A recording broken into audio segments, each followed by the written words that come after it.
تو زندگی نظم دارم و این خوشبختانه خوبه، ولی خب استمرار رو اصلا ندارم و یک هدف دارم که برام مهمه، یک هدف دارم که واقعا برام مهمه و هر چیزی هم که داشته باشی، منظور هدفی داشته باشی، باید یه بهایی بهش بدی که بهش برسی. هر چیزی که اصلا بخوای به دست بیاری یه بهایی داره.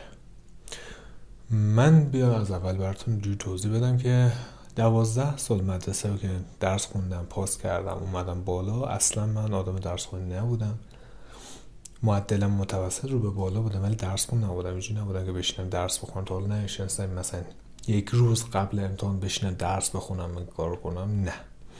چه اونش چه 4 سال 3 سال 4 سال دانشگاه اونجوری نبودم. همه شب امتحانی بودم کلهم.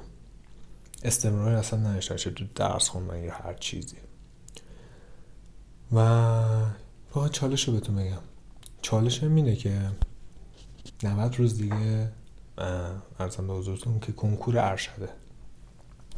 کنکور ارشد من گفتم یه چالش میدم که تو 130 روز که مونده بود، گفتم که تو 130 روز میخونم. 130 روز شد، 120 روز شد، 110 روز شد، 100 روز. گفتم 100 روز مونده به کنکور میخونم و همینجوری گذشت و هیچ نخوندم. گفتم بیا یه چالش برای خودم بگیرم که هر روزشو ویدیو بگیرم و خودم مجبور کنم، چون که خودم میشناسم. تو این 12 سال اونجا، 4 سال اونجا، 16 سال درس خوندم، تو مجبور نباشم مثلا امتحان نشته باشم درس نمیخونم. امتحانم که داشته باشم روز قبلش یا شب امتحان نمیخونم، اونم بازم مثلا ساعت 2-3 نصف شب بلند میشم، مثلا فردا ساعت 8 امتحان دارم، 2-3 نصف شب بلند میشم میخونم. اونا خوندن که نه مرور کردنم، بیشتر چیزایی که گوش دادم تو سر کلاس حواسم بوده جمع بوده مرور میکنم، اونو یادم میاد. کلا من اینجوری پاس کردم تمام درس رو تا به الان. ولی خب متاسفانه کنکور نمیشه این کارو کرد. آره اگه میشد خیلی خوب بود، ولی خب کنکور نمیشه این کارو کرد و من مجبورم که براش بخونم. و تا الان که بله یک گند بزرگ زدم ولی نخوندم. خواستم بگم ریدم ولی خواستم اسم اون رو نبرم، ولی خب بردم دیگه، ولش کن، ریدم. تا الان هر چیزی گفته بودم انجام ندادم و نخوندم. گفتم یه چالش بگیرم. چالش چیه؟ چالش برای خودم گذاشتم 90 روز مونده. گفتم خب باشه، سر 90 روز که شد 90 روز رو میخونم تا کنکور. و برای من سخت داره چون که تا حالا اینجوری استمرار نداشتم. خب امروزه هر جا که میری، چه یوتیوب میری، اینستا میری، تلگرام میری، هر جا میری حرفت دیسیپلین میشه، چیزی که من اصلا نداشتم. نظم گفتم اول داشتم ولی استمرار نه.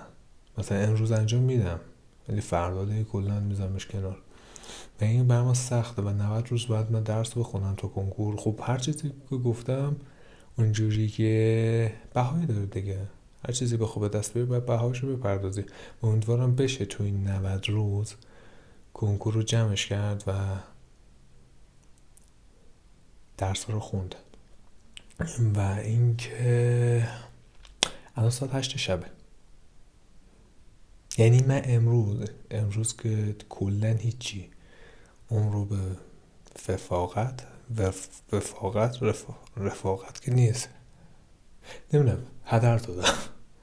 من دیشب یعنی این چالش رو گذاشتم برای خودم که گفتم ویدیو میگیرم که مجبور باشم بخونم، هر روزم باید ویدیو بگیرم. خیلی دوست دارم مثلا بعد این 90 روز مثلا سابسکرایبر به بالای 1000 تا رسیده باشه مثلا اینا.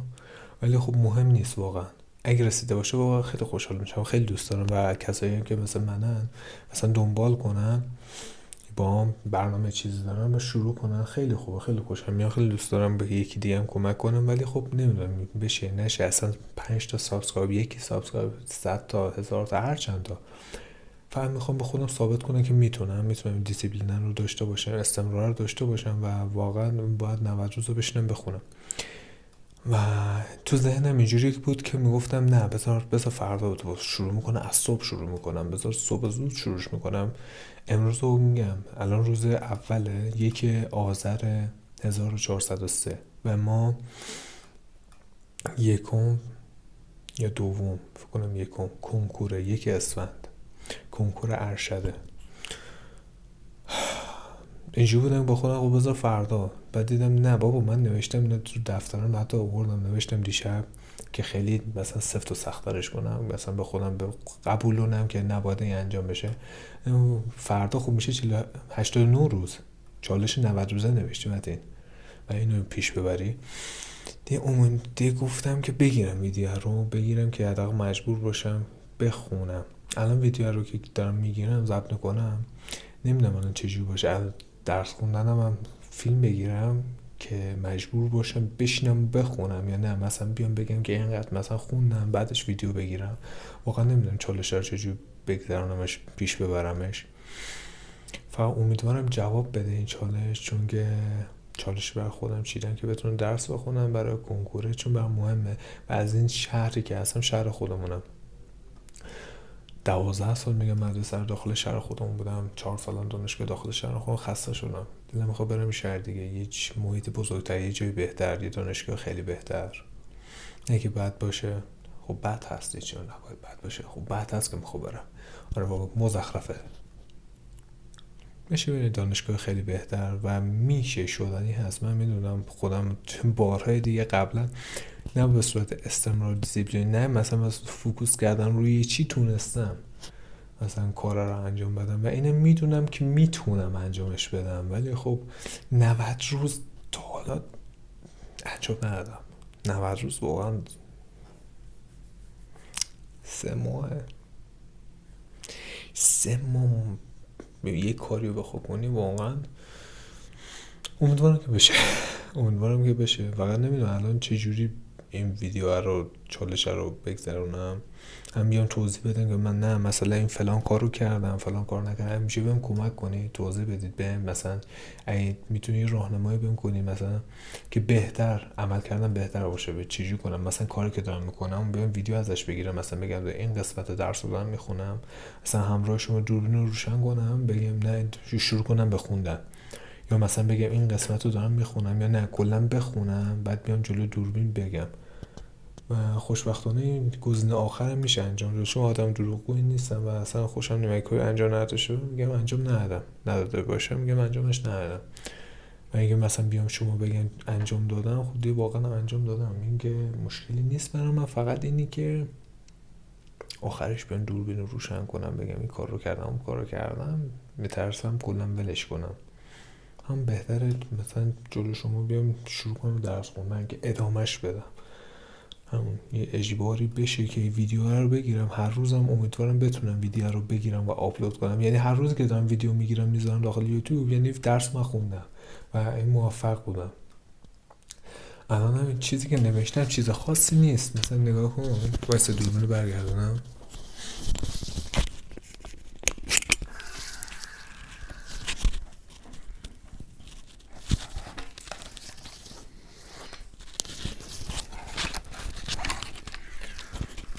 چیزی که نوشتم اینه، نگاه کن مثلا چالش نوشتم 90 روزه، تاریخو زدم و روز اول و چیزایی که میخوام بخونم، بیوشیمی و زبان و نوشتن وایسایی که دارم داخل گوشیمو و ویدیویی گرفتم بر چالش. الان ما داریم فکر کنم آخر میره رو بالا، ویدیو چالش رو که دارم میگیرم این تیکشو بزنم بنویسمش که انجام شد و امیدوارم این 4 تا رو انجام بدم. زبان هم تخصصی داریم هم زبان ارزم به حضورت عمومی برای کنکور. بیوشیمی خب بیوشیمی هارپره بچه‌ای که میشناسن. وایس هم خب وایس مال دانشگاه هست که باید بنویسمش، هم برای کنکورم نیازم میشه هم برای امتحانات پایان ترم و اینا. ویدیو چالش آره الان میگم ساعت 8 این ساعتم که اینجا دارم این چیزه خوابیده است، پینشو کشیدم بیرون، ولی ساعت 8 شبه. من از صبح که بیدار شده هم میگم این کارو کنم هی تعویقش میندازم، میگم یه نیم ساعت دیگه 40 دقیقه دیگه 50 دقیقه دیگه 1 ساعت دیگه اینا تعویقش میندازم و برگردونم دوربین رو بخورم. مسلما الان شدم یه هیولایی، خیلی نزدیکم به دوربین. آره تا الان که شد ساعت 8 شب اصلا یه انرژی دیگه آدم داره. من خودم گول بزنم اینجوری شب آدم یه انرژی دیگه داره شروع کنه به خوندن. ولی خب اینجوری نمیشه. بعد از صبح شروع کنم تا شب برنامه ریزی کنم و انجام بدم. اینا رو میگم خیلی قشنگ برنامه ریزی میکنم، خیلی قشنگ با نظمم میشینمش، ولی خب انجامش نمیدم. مشکل اینجاست. اگه میتونید کمکم کنید، من بگید و من بنویسید که چی جور و چی کار کنم، ممنون میشم واقعا. و اینکه الان به نظرم شروع کنم دیگه. الان شروع نکنم، الانم که اومدم داخل اتاق خواب دیگه گفتم بگیرم ویدیو رو شروع کنم، وگرنه اومدم گوشیمو بردارم ببرم داخل حال بشنم، برم داخل این جای ویلون گردی کنم.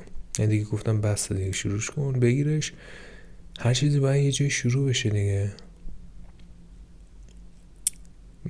متاسفانه نمیدونم چرا اینجوریه. مثلا میگم دی ساعت رون بشه، روز رون بشه، مثلا فلان جا برسم و شروع کنم، فلان چیز برسم بعد شروع کنم. خب هیچ وقت نمیرسی. هزاران از این ساعت اومده رون شده و رفته، هزاران از این روزا اومده رون شده و رفته، هیچ وقت شروع نکردم دیگه. گفتم مهم نیست، بذار الان بگیرم. یه چیز دیگه میخواستم بگم یادم رفت، خدا رو شکر یادم رفت. با این حافظه قویه که دارم، به به.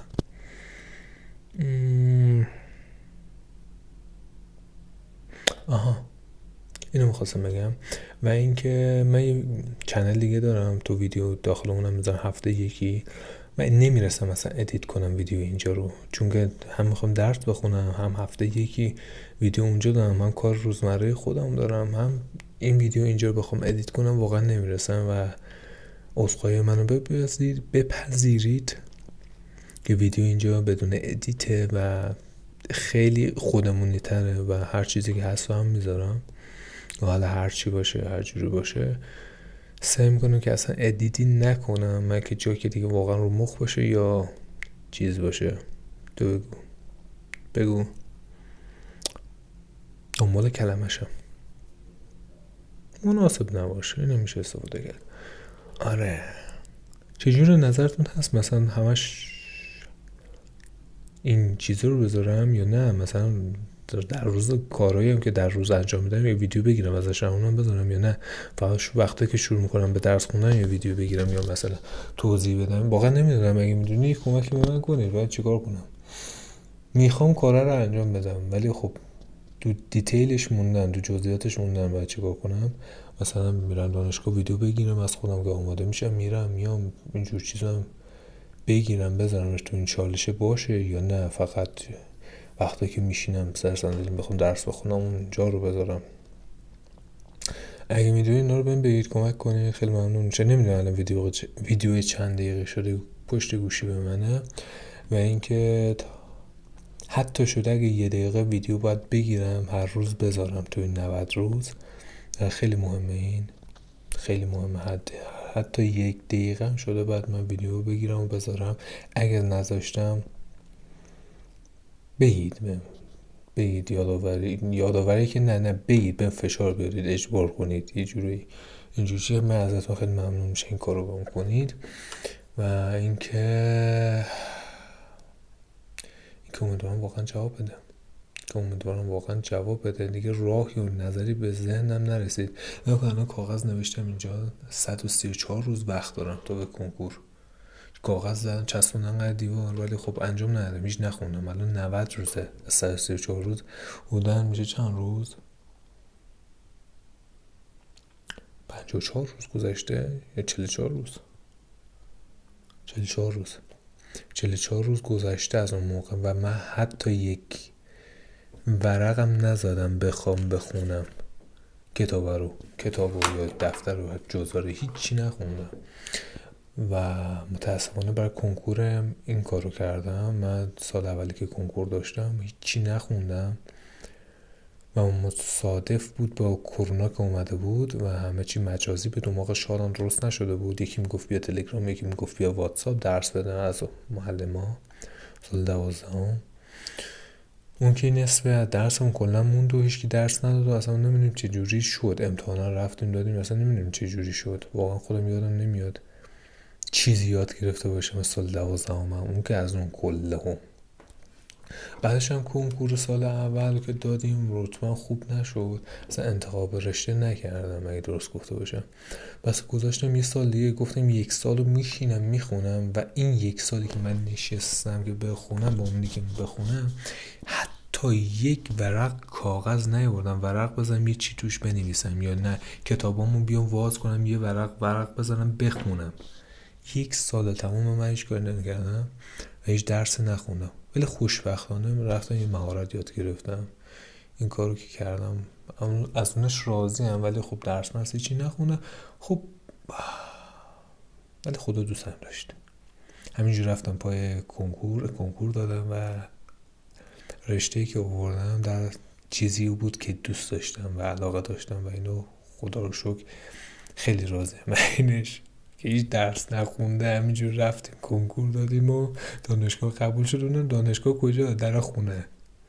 خوبه ولی دیگه در خونه بسته دیگه خسته شدم و در خونه بودن. برگردیم که نه، بلند شیم بریم این شهر دیگه، این شهر بزرگتر، این شهر بهتری، دانشگاه خیلی بهتر و بزرگتر. امیدوارم که این بشه و کسانی که دوستان با من چالش رو شروع کنن خواهشن زیر کامنت ها بنویسن یا شروع کنن با من، حتی اگه نمی نویسن چیزی هم نمیگن شروع کنید، یه جایی باید شروع کنید، منتظر نمونید، این وقتا میره. میگم که الان من 44 روز پیش من نوشتم که میخوام شروع کنم، حتی نوشتمش، میگن بنویسه خیلی تاثیر داره ولی خب هیچ تاثیر نداشت، شروع نکردم. تا عملیش نکنی هیچی تاثیر نمیذاره. تو 1000 بار بنویس، 1000 بار با خودت بگو، 1000 جا بچسبونش، هیچ تأثیری نداره. شروع کن. حتی نمیدونم الان میخواد تو ویدیو ضبط کنم چی رو بگم، ولی خب اون وقتی که دکمه ضبط رو زدم دارم یه ریز حرف میزنم. فقط نیازه که شروع کنی انگار. این برام جالبه و خوشحالم که یه آدمی من در الان میخوام نشون بدم که شدنیه، حرفی نیستم، میخوام با عملم نشون بدم، ویدیوش کنم بذارمش و امیدوارم جواب بده و این عملی که دارم انجام میدم به یک ثمره برسه و فقط حرف تنها نباشم. خیلی از این ویدیوها هست داخل یوتیوب، داخل اینستا که فقط میان حرف میزنن، میگه فلان کن الان کن، ولی من دارم با عمل میخوام نشون بدم توی 90 روز چی میشه و نتیجهشون رو هممون با هم میبینیم. منم نمیدونم چی میشه نتیجه، تو بریم نتیجه رو با هم ببینیم. امیدوارم که روز خوبی داشته باشی. منم واقعا الان میخوام شروع کنم بخونم دیگه. میگم نمیدونم ویدیو بذارم نخوندن اصلا قطع کنم، از الان میخوام شروع کنم بیام ویدیو بگیرم، نمیدونم. حالا امروز رو نمیگیرم ولی شروع میکنم بخوندن، چون که تو اول فکر کنم وایس رو بنویسم بهتر باشه. تمرکزم بذارم رو وایسایی که داخل گوشم، وایسا رو بنویسم و شروع میکنم به بیوشیمی و زبان خوندن تا ویدیو فردا که اونم شروع کنم. پایانش رو نمیدونم چجور ببندم. خداحافظ.